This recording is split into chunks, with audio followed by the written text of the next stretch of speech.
નમસ્કાર મિત્રો, આજે બુદ્ધ પૂર્ણિમાના દિવસે આપ સૌને ખૂબ ખૂબ શુભકામનાઓ. મિત્રો, હમણાંથી આર્યશૂર નામક એક સરસ બુદ્ધ ઉપર કાર્ય કરનાર વ્યક્તિ થઈ ગયા.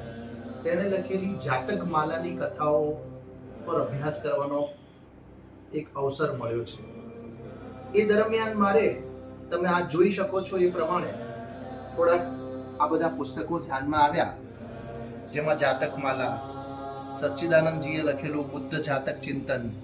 હમણાં જ યોગેશ ચોલરાએ જાતક કથાઓ સંપૂર્ણ ઉતારી છે તે, એ સિવાય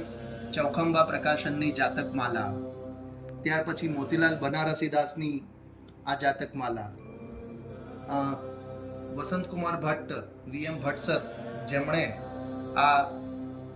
કેન્દ્રીય સંસ્કૃત વિશ્વવિદ્યાલય દ્વારા એમનું આ પુસ્તક ધર્મચક્ર પ્રવર્તનમ, બુદ્ધના જીવન પરનું એમનું સુંદર નાટક લખ્યું છે તે,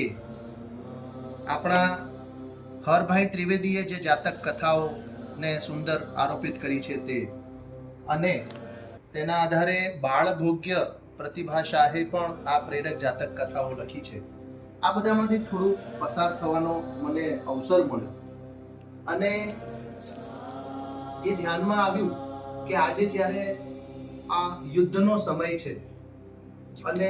માણસને માણસ પ્રત્યે જે સમભાવ હોવો જોઈએ, પ્રેમ હોવો જોઈએ, સહૃદયતા હોવી જોઈએ, તે ક્યાંક ને ક્યાંક આપણને દેખાતી નથી. તેવામાં જે બુદ્ધની જાતક કથાઓમાં જે 10 પારમિતાઓ, એટલે કે યોગ્યતા આપણે કહીએ, એની વાત છે. દાન, શીલ, ત્યાગ, પ્રજ્ઞા, ધૈર્ય, ક્ષમા, સત્ય, દૃઢ સંકલ્પ, પ્રેમ અને સમભાવ, આવી જે ભાવનાઓ છે, જેને આપણે મૂલ્યો કહીએ, તેનું આપણા બાળકોમાં સંગોપન થાય અને કરુણાનો ભાવ, દયાનો ભાવ જાગૃત થાય, એ તાતી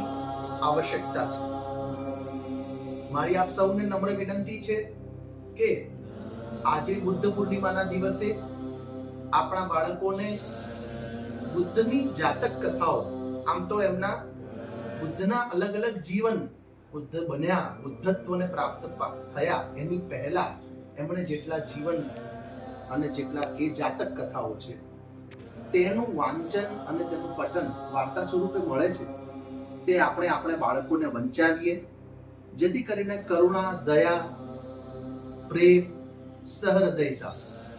સિમ્પથી નહીં પરંતુ એમ્પથી એમનામાં જાગૃત થાય અને આપણો ભવિષ્યનો સમાજ એક કરુણાસભર સમાજ બને, જેથી કરીને આ યુદ્ધ અને યાતનાઓથી મુક્ત આગામી પેઢી બની શકે. પુનઃ આપ સૌને બુદ્ધ પૂર્ણિમાની ખૂબ ખૂબ શુભકામનાઓ.